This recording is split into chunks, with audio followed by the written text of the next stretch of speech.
For the people of Europe, the long wait is over. The tension, the fear, the anxiety of a decade has lifted. The pace of history had accelerated in the last year, taking the continent on a roller coaster ride of emotions. In 1938, Britain had feared war, issued gas masks, and called up reserves as Hitler took the continent to the brink of conflict. Over his demands, that Czechoslovakia's German minority, the Sudeten Germans, be incorporated into a greater Germany. The democracies of Britain and France met with the dictatorships at Munich in perhaps the first modern summit meeting. The result is a settlement dictated to the Czechs that gives Hitler all he desires. The people of Europe rejoice at the news, believing a new order has come to pass. One that promises a lasting peace, with a commitment by the great powers to negotiation, not war. The continent believes Hitler has no further demands. The Sudetenland joins the Reich. The illusion of success crashes to ruins within months. The remainder of Czechoslovakia is torn apart, divided by avaricious neighbors orchestrated by Germany. The Nazis now target their ambitions upon the state of Poland, demanding the return of German territory given to the Poles after World War I. These demands conceal a dark strategy of endless German eastwards expansion, the product of an insatiable hunger for land to be taken from Slavic peoples thought inhuman by Nazi ideology. There can be no compromise, no appeasement. Unlike the Czechs, the Poles refuse to bow to Hitler's demands. Britain joins France in making an alliance with Poland. The final connection of the path to war is made by Joseph Stalin. The Soviet leader makes an alliance with Hitler. The deal gives Hitler a free hand to destroy Poland. The communists are rewarded with half of Poland, pushing their borders westward. In just weeks, the Polish state is torn apart, destroyed, either subsumed into the German Reich as German territory or subjected to the darkness of occupation by either Nazi or Soviet troops. The Allies stand helpless as the country they promised to aid is overwhelmed. Modern armored and mechanized armies sweeping aside the cavalry and foot soldiers of Poland. Then, nothing. After weeks of furious fighting, calm descends on the continent.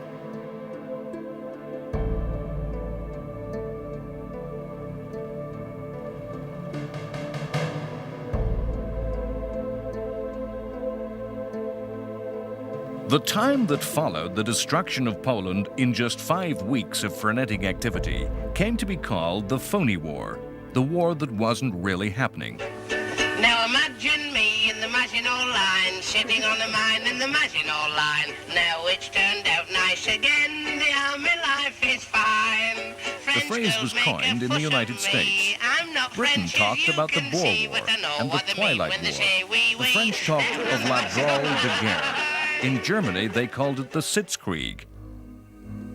France and Britain demonstrated their decision to end appeasement and honored their decisions to aid Poland. But the democracies did little to actually help Poland in any material way. They did little that could indirectly help the Poles by distracting or diverting Hitler's attention.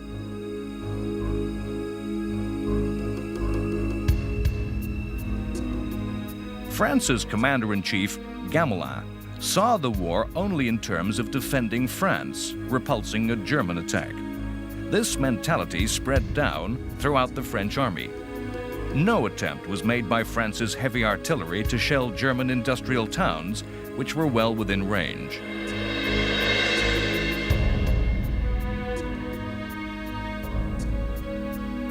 Small probing attacks were made into Germany. When the French reached the Siegfried Line, fortifications which were the German equivalent of France's Maginot Line, they stopped. The inactivity, the passive waiting, sapped the moral strength and the will of the French army, demoralizing the many thousands of reservists summoned away from their civilian lives. Britain proved equally reluctant to engage the Germans. Britain, in particular, was seized by fear of air raids.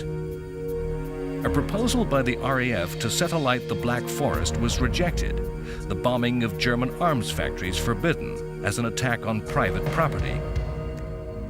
A proposal by Churchill to mine Germany's rivers, important arteries to the economy of the Reich, was rejected by both Britain and France on the grounds that reprisals might be provoked.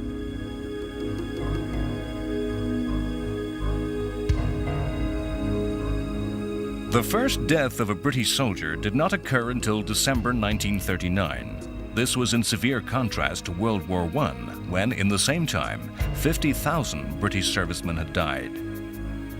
It's no surprise that the war seemed phony. The public mood of determination and resolution that had swept the democracies when war broke out gradually faded away. The willingness to resist an expected immediate attack melted into boredom. The blackout, the rationing of food, the evacuation of children far away from home, the closure of places of entertainment became irritations. The numerous emergency laws passed in the first months of the war imposed controls and interferences on and into everyday life that seemed pointless and irrelevant. It was not just Allied passivity that created the phony war. The Germans were in no great haste to raise the pace of the action. They sought to consolidate their gains in Poland. Some German generals thought the army not ready for war and hoped, as many did in Britain and France, that the war might wither away and a peaceful compromise emerge if neither side upset the other. Perhaps another reason for the phony war is the simple fact that the weather of that winter was some of the most severe in living memory.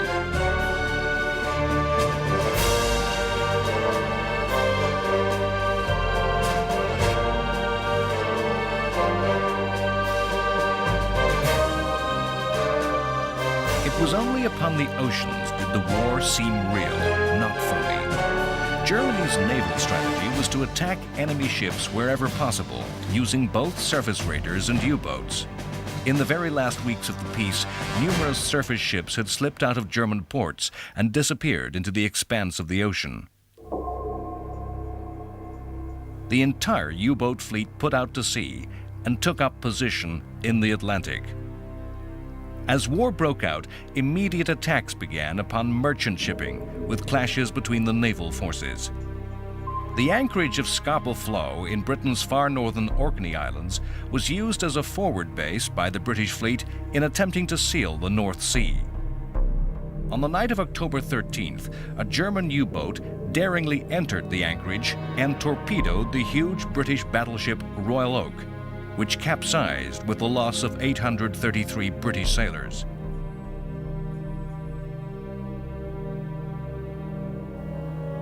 In the coming war, the U-boat and the aircraft carrier would become the dominant weapons of naval warfare. But the first encounters of the war at sea involved surface action. Germany had built a fleet of large ships, surface raiders, designed to make long cruises into the oceans, sinking and destroying merchant trade. One such ship was the Admiral Graf Spee. She had sunk Allied shipping in the Indian Ocean and off the coast of South America had fought a battle with British forces, which she had powerfully outgunned. Engine problems forced the Graf Spee to take refuge in the neutral Uruguayan port of Montevideo. In classic subterfuge, the ships of the Royal Navy used false signals to convince the Germans that a massive British fleet was assembling over the horizon. The Germans chose to scuttle the Graf Spee. The encounter was presented to the British people as a great victory.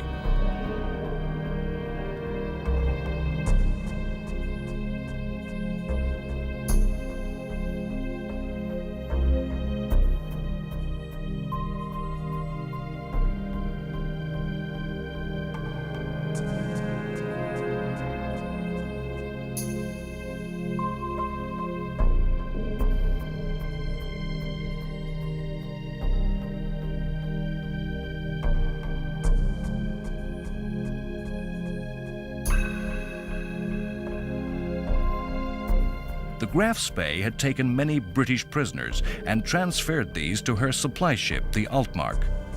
Altmark was cornered off the coast of Norway and took refuge in neutral Norwegian waters. A team of British Marines daringly stormed the Altmark, the British themselves violating Norwegian neutrality, and rescued the prisoners.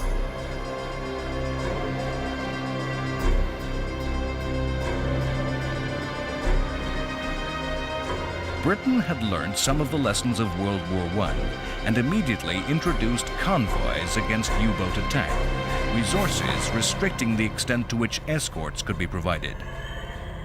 Churchill, as Britain's First Lord of the Admiralty in charge of Britain's Navy, showed the wild, maverick side of his nature, insisting that defense measures were not enough and demanded search and destroy patrols be launched against submarines.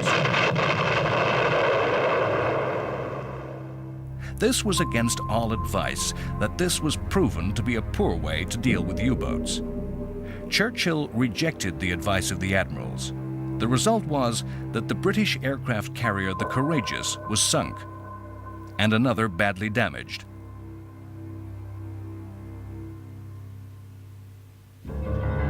War was being fought on land, in Europe, in the forests of Finland. The global conflict that became World War II was, in many ways, a number of small wars that broke out at the same time and aggregated together. One such conflict was that fought between Finland and the Soviet Union.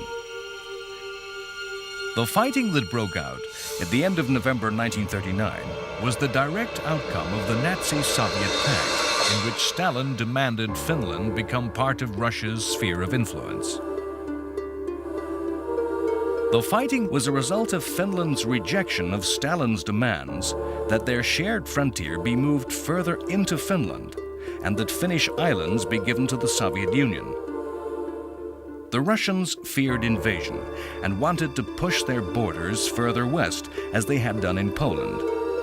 Stalin was prepared to offer compromise, but the Finns saw the USSR as an implacable enemy and believed that concession would only bring further Soviet demands.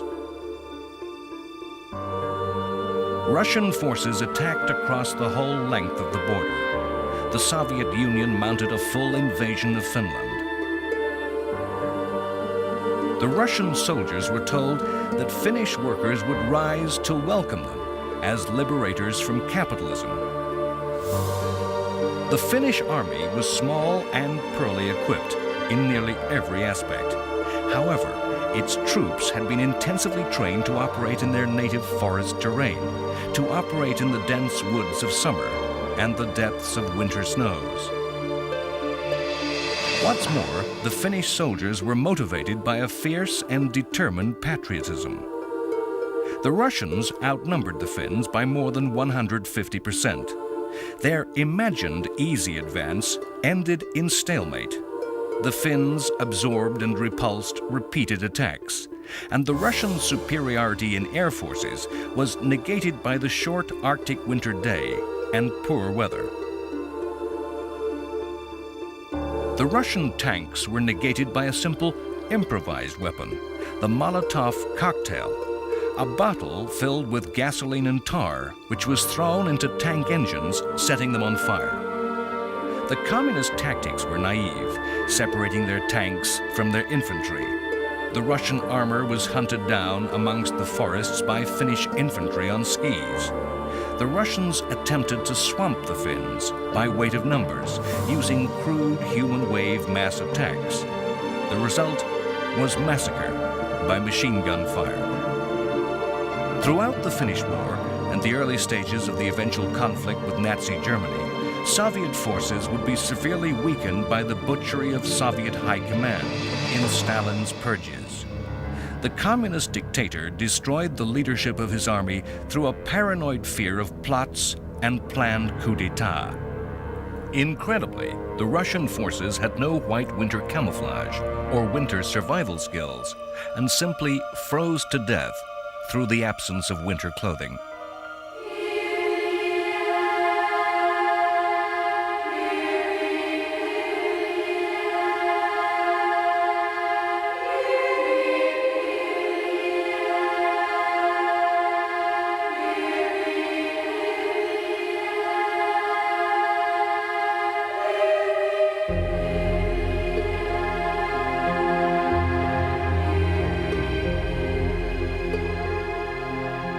Finland appealed to the League of Nations. In its last major intervention in world affairs, the League proved as impotent as ever to prevent the war. The USSR was expelled from the League, and all member states urged to support the Finns. With Germany supporting the Soviet Union, such help the world could give Finland had to pass through Norway. So tortuous was this route, the Finns had to fight alone and unaided. As 1939 passed into 1940, the Finns turned to the counterattack and won a series of stunning victories against the Soviets. Whole divisions of communist infantry surrendered, and vast numbers of heavy weapons were captured and turned on the Russians.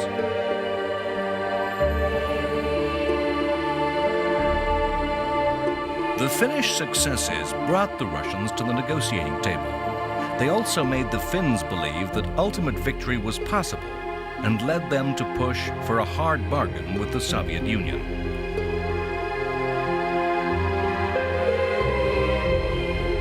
These tactical successes were a distracting illusion from the true strategic position, that Finland would, in the long run, be crushed by the sheer weight of her larger neighbor.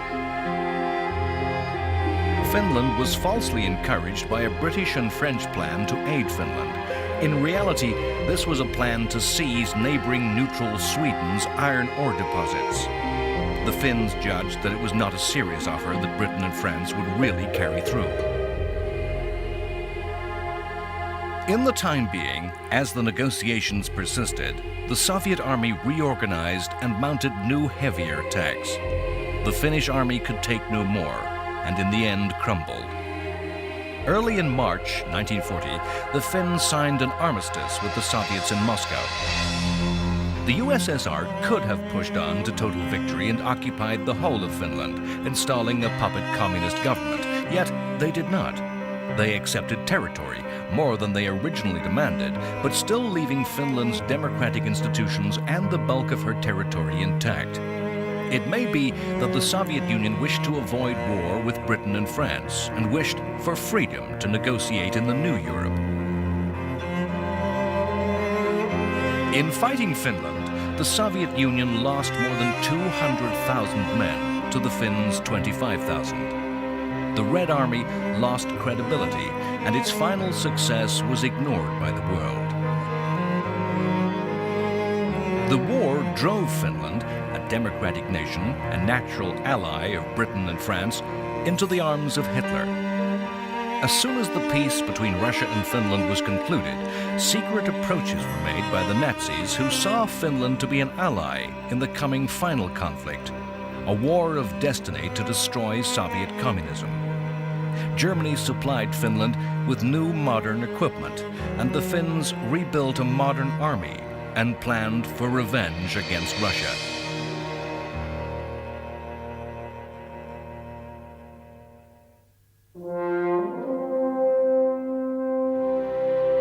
The armies of 1939, the armies which took their place in northern France, represented a way of fighting war, a relationship between the armed forces and society that is almost impossibly remote to the present.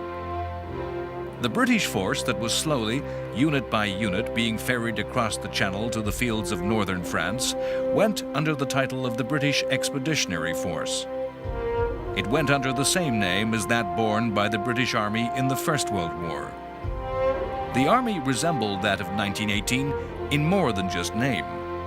In appearance and mindset, in philosophy, in the mental framework of the senior officers, it was a war equipped to bring victory in 1918.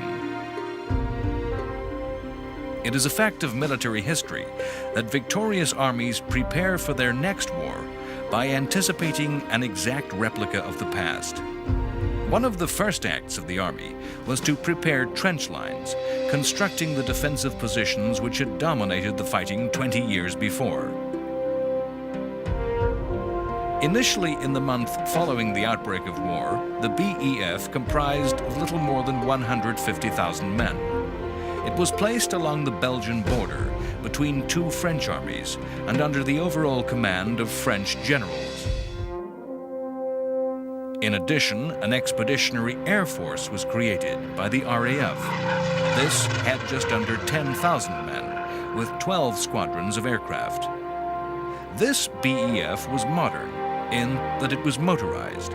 Its troops traveled on trucks, not marched on their feet. Its heavy artillery, the big guns, weren't towed by horses. They were mechanized. But the BEF was not an offensive force that could carry the war to Germany. Its strength was diluted, not concentrated into specialized armored units, as had been so powerfully demonstrated by the Germans in Poland. It lacked adequate communications. It was poorly trained. The air component was weak and not integrated to supply any real support for the army.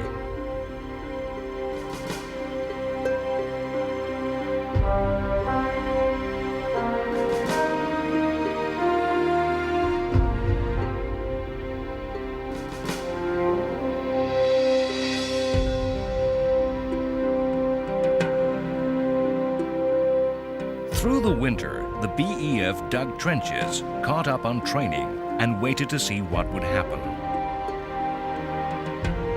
In the spring of 1940, the BEF was supplemented by territorial units, reserves of part-time soldiers.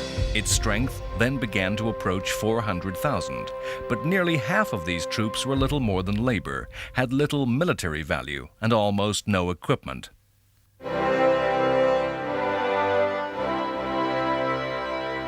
The BEF conformed to the traditional pattern of what Britain expected of its soldiers. Traditionally, the British Army was small and used to police less technically sophisticated civilizations within the worldwide empire. A small number of disciplined soldiers with technically advanced weapons were able to control large subject populations. The soldiers that manned this army were by tradition professionals, seeing soldiery as a job rather than a patriotic duty.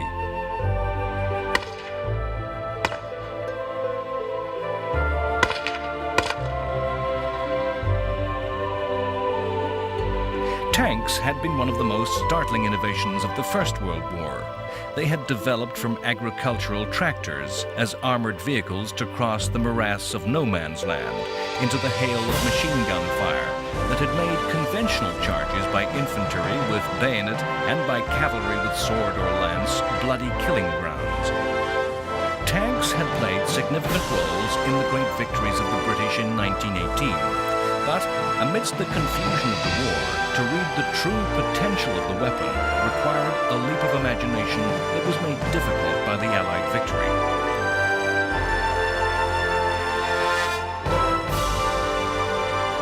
The British Expeditionary Force was a conventional, traditional army that simply added tanks to the normal structures. The thinking that guided the BEF was the product of severe debate between the wars on what a tank could do. Those who argued for all armored formations as adopted by Germany were sidelined and defeated. So the BEF was an army where infantry fought on foot, guns were towed to battle and dug in for set-piece bombardments, and cavalry, although now in armored vehicles, used lightly armored vehicles that would enable them to fulfill the cavalry's role of scouting and pursuit of defeated infantry. Tanks were attached to the infantry to allow foot soldiers to cross no man's land. The British Army traditionally was small and professional. France had a different relationship between soldier and state. The tradition of the citizen in arms that dated back to the Revolution remained.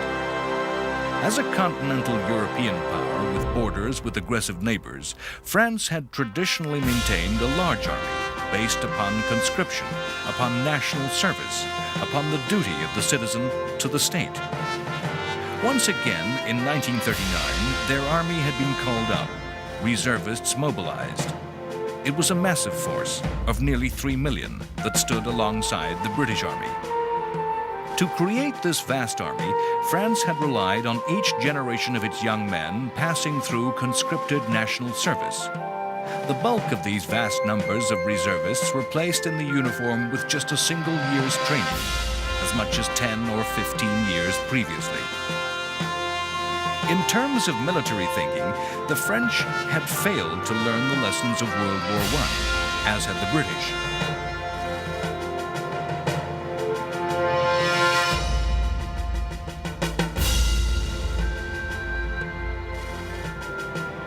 French tanks were over 3,000 in number, the equal of those in the German army, and were technically high in quality.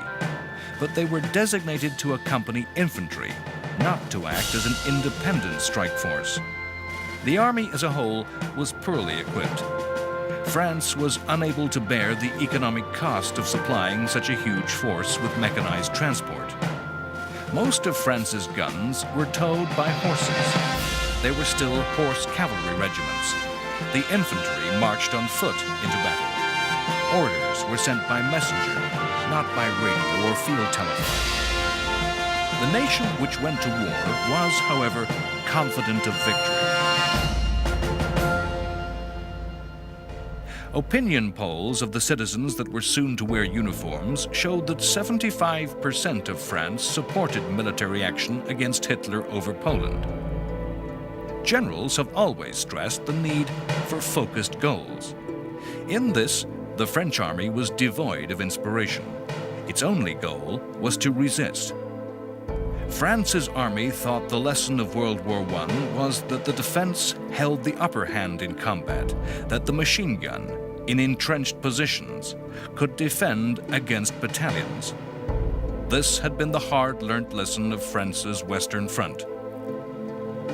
For the French soldiers defending their country's western borders, the defining moment in the history of World War I had been the Battle of Verdun, a complex of forts on the Western Front that had been resolutely defended to the death, with hundreds of thousands of casualties on both sides. France saw the path to victory in 1939 as making their whole country into a new Verdun, against which Germany could be provoked to attack. Attacks which would break against the fortress walls so decisively that German strength would be destroyed. This tactic produced the Maginot Line of forts, a fantastic complex of defenses.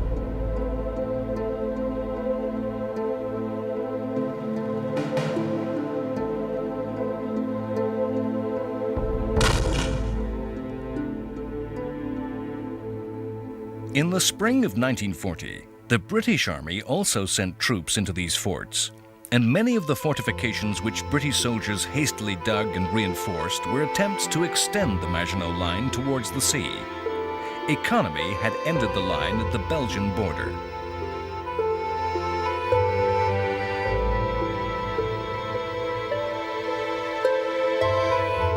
Britain and France were both centers of large worldwide empires, and often the soldiers both countries deployed were troops from those empires. Indian troops were to be seen in the fields of France as part of the British Army. France deployed many troops from its Army of Africa. Some of the forces that were being assembled against Germany were Poles who had undertaken incredible journeys, escaping via Hungary, Bulgaria, Turkey, and the Middle East to somehow link up once more with their British and French allies.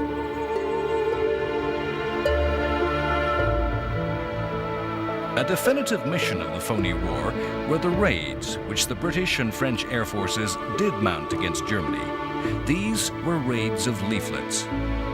In the early months of the war, Britain in particular clung to the belief that Germany might still be persuaded to listen to reason and negotiate a peace. For several months, the Royal Air Force scattered leaflets all over Western Germany, setting out a logical, reasoned case against Nazi expansion into Europe. There appears to have been no effect on public opinion in the Third Reich. The only value of the raids was in training crews in navigation over Germany at night. Neither German, British, nor French air forces sought combat during the Phony War. Attacks were made on shipping, and photographic reconnaissance was made.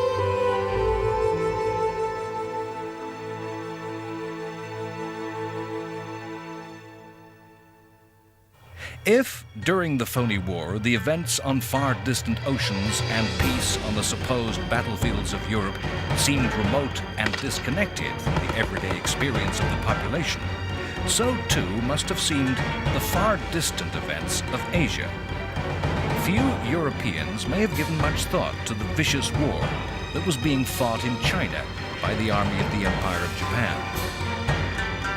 Little did the people of Europe envisage that the war in Asia would link together with the fighting in Europe.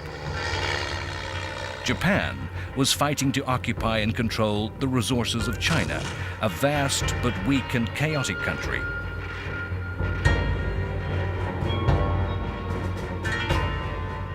Japan sought to eventually replace the European powers as the imperial master in Asia. European colonies, such as Hong Kong, strengthened their defenses, fearing the war might spread across from China.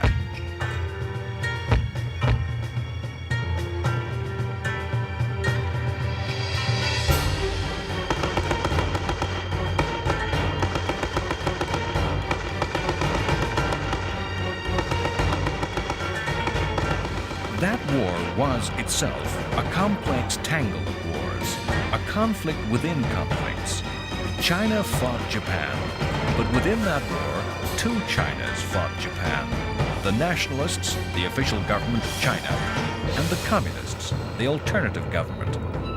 Within this war, the nationalists and communists continued their own civil war. Japan pioneered the strategy of extending the war to the whole of the enemy, both civilian and soldier alike.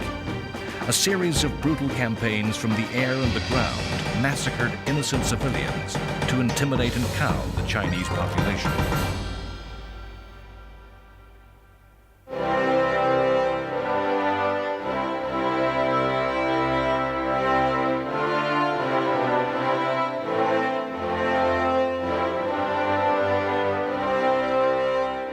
On March 7, 1940, the Queen Elizabeth, then the largest passenger liner in the world, completed its maiden voyage, docking in New York.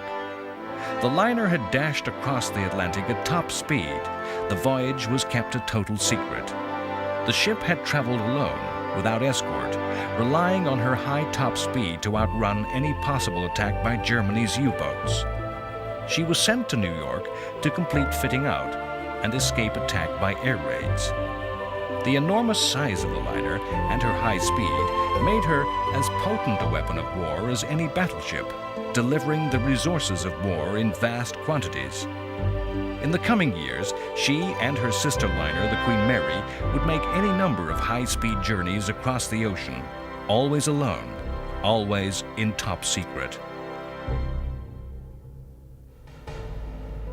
In April 1940, the phony war disappeared and broke into real action. Germany mounted an invasion of the neutral Scandinavian country of Norway. Hitler saw Norway as a weak northern flank. The remote port of Narvik in the far north of Norway was the outlet for Swedish iron ore, essential for the German war effort. During the Finnish-Russian War, France and Britain had planned to seize the port and deny it to German shipping on the pretext that they were aiding the Finnish fight against Russia. This scheme was abandoned after the Finnish collapse against the Soviets. Germany's war effort was largely economically self-sufficient and did not depend on international trade.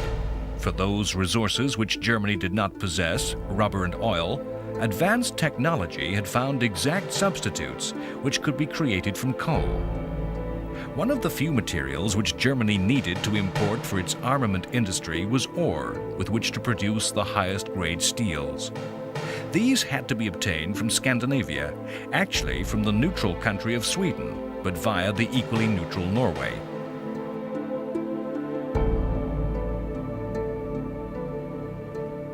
Britain's war of resources was dependent on free Atlantic sea trade. Shipping came under intense attack, and the Battle of the Atlantic between the two navies was to become a crucial conflict of the war. For Germany's navy, the key problem was access to the open sea. Germany's coastline was short and easily closed off by the opposing British. The German navy had already put to sea before the war had broken out. Now, as the conflict extended, The key resource for the German Navy was to gain further coastline from which to base U-boats and surface raiders. The coast of Norway, with its fjords and deep inlets, provided a series of harbors and bases to the Germans that would enable them to threaten merchant shipping and evade the efforts of the Royal Navy to counterattack. Norway and Sweden were countries walking the tightrope of neutrality. In a war which depended on internationally traded materials, it would be increasingly difficult to remain neutral and have neutrality respected. If Germany violated Norwegian neutrality, so did Britain and France.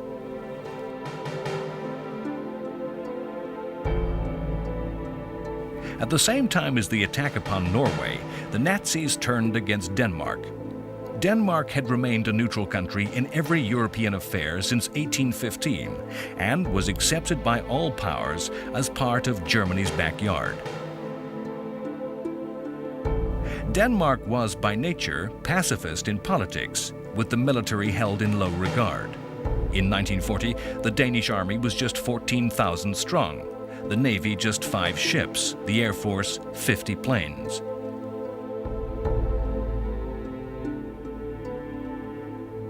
The invasion of Denmark began at 4:15 a.m. on the morning of April 9th. The Danish government capitulated just 1 hour and 45 minutes later. Denmark was attacked because it was in the way, an innocent bystander in the path of the attack upon Norway. All the countries that were to come under occupation in the war had to choose how to deal with their conqueror. Denmark chose the path of least resistance.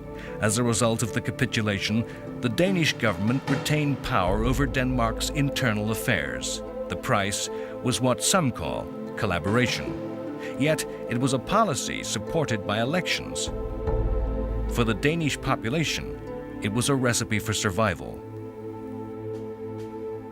Norway had hoped to remain neutral. Although a country comparable in size to Denmark, its armed forces were stronger, and the country was to provide a stronger resistance to the Nazis. Norway had its own Nazi party, and its leader Vidkun Quisling was installed by the Germans as president of the occupied Norway. His name was to become synonymous with treachery and collaboration as he tried to impose a Nazi system on his country. As the Germans mounted their invasion, their troops embarked, their aircraft and ships fueled and armed. They were taking part in a carefully planned operation to grab resources needed to further fight the war.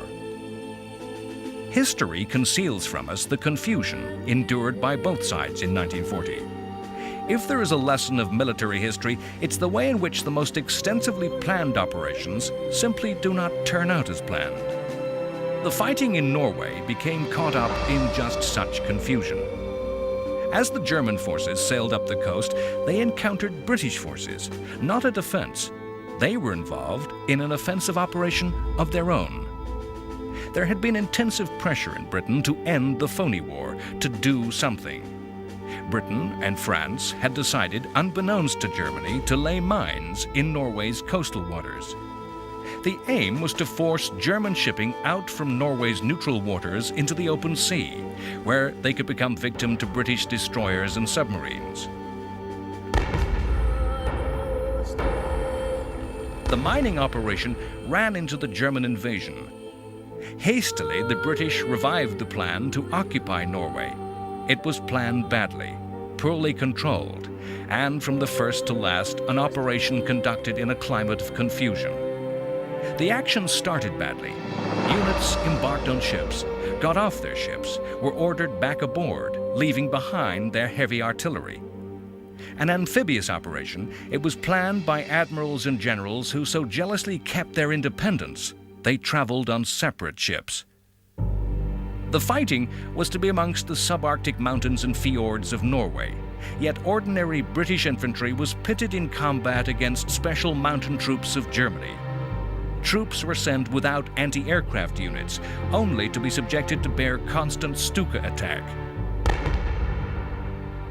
Despite some determined action by the Royal Navy, after having been initially caught off guard when British destroyers completely devastated a large force of German ships, the poorly equipped and organized British troops were pounded from the air and driven to constant retreat by the mountain troops, led by some of Germany's best generals.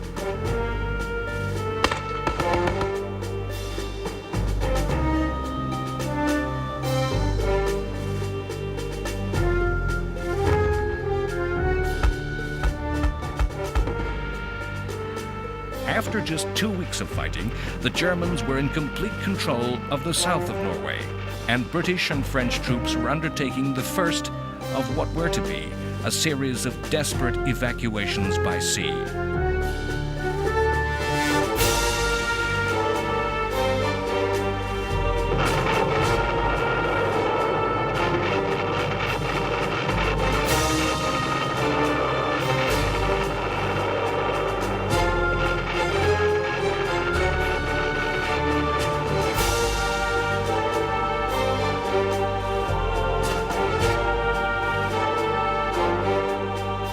The initiative for this action came from Churchill and displayed Churchill's habit of proposing wild strategic adventures on the fringe of war at its very worst.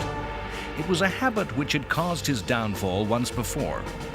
In World War I, just such a similar venture into Turkey at Gallipoli had caused the deaths of many thousands of British troops. And since many of those troops had been from Australia and New Zealand, had even threatened the British Empire. Fear and hesitancy that Gallipoli was being repeated only contributed to the failure of the Norway campaign. The combination of the utter surprise which the Germans managed to effect and the chaotic organization of the British and French forces meant that just such a fate may have again awaited Churchill. Instead, the events in Norway were to project Churchill to the height of power. That a disaster that might have consigned Churchill to the footnotes of history catapulted him to a paramount position proves such a thing as destiny exists. The timeline of the war is a complex weave of events, of cause and effect tangled together. Already, elsewhere in Europe, the war shifted into a higher gear. A picture was being drawn upon a bigger canvas as the German invasion of France and the Low Countries began. Yet, in Britain, the chain of cause and effect that spread from the Norway campaign was still to play out.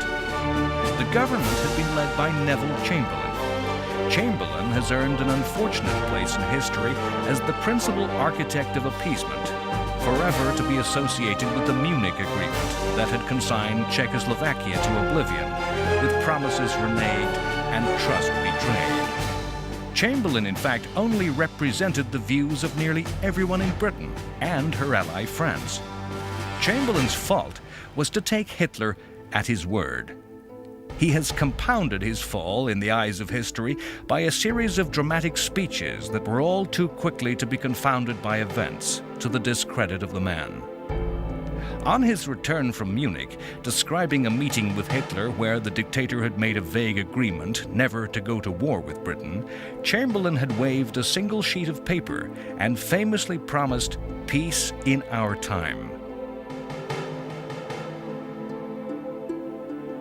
A principled man, Chamberlain had been devastated by the outbreak of war, seeing it as a failure of his political life. The conduct of the war, its phony nature, was as much a product of Chamberlain's clinging to a desire that somehow a peace might be grabbed, even at that late stage. While Chamberlain led Britain, no bomb ever fell on German territory. After 6 months of the phony war, on April 6th, as the Germans were leading their invasion fleet for Norway, Chamberlain had made a speech where he famously declared, "Hitler has missed the bus." Chamberlain confidently predicted victory, arguing that Hitler had failed to act while Britain and France were still arming for war. Once again, Chamberlain's words were soon to be ridiculed by events as the war began for real. A debate in Britain's House of Commons was called to discuss the Norwegian campaign. The House met for 2 days in continuous session. Member after member rose to criticize Chamberlain. Aged war heroes came to the house in uniform and medals and stood in condemnation. Famously, Leo Amery, one of the most senior members from Chamberlain's own Conservative Party, quoted words from Oliver Cromwell, spoken in the House 200 years previously. Pointing at Chamberlain, he said, "You have sat too long for any good you have been doing. Depart, I say, and let us have done with you. In the name of God, go." A vote followed. Chamberlain's party deserted him, and the government's majority of 200 was cut to 81.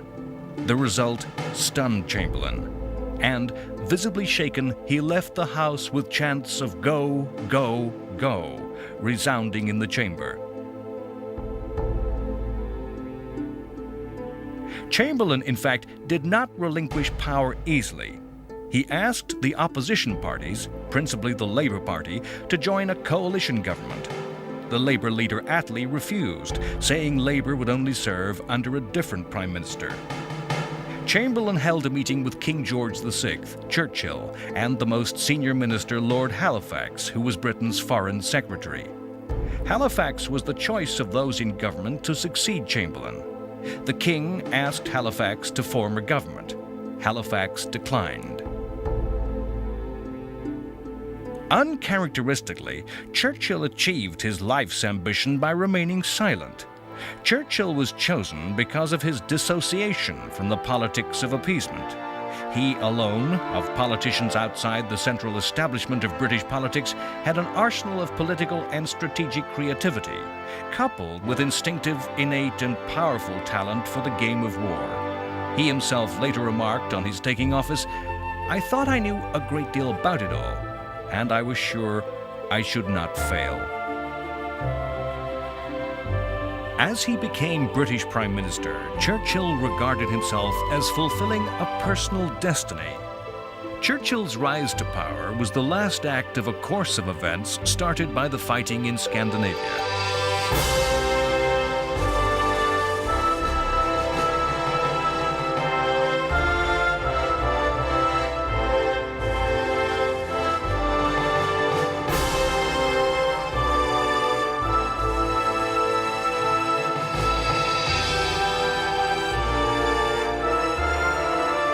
One of Churchill's acts in those first days of office displayed a wise precedence.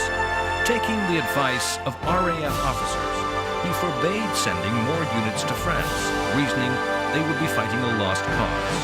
These planes had a place in another battle, the Battle of Britain, that was to follow. Churchill was a natural leader, a natural strategist, but in those first days he was incapable of influencing events. Already, history was swirling about Britain, her leader, and her people. History which was already swamping Britain's French allies under an avalanche of war. Next time on World War II, The Complete History.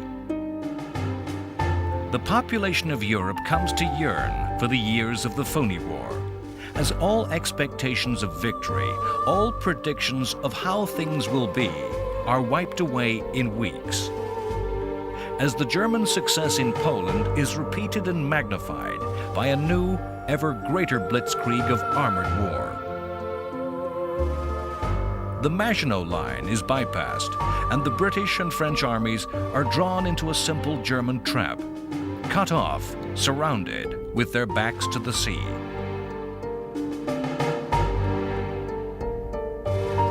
The British are evacuated by an armada of small boats.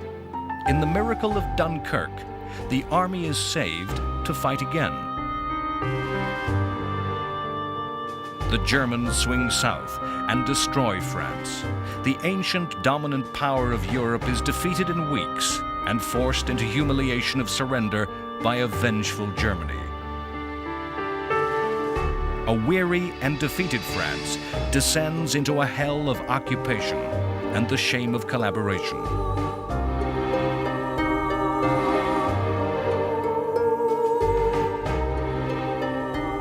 Britain now stands in its direst hour, alone, weak, separated by only 20 miles of sea from her Nazi enemy.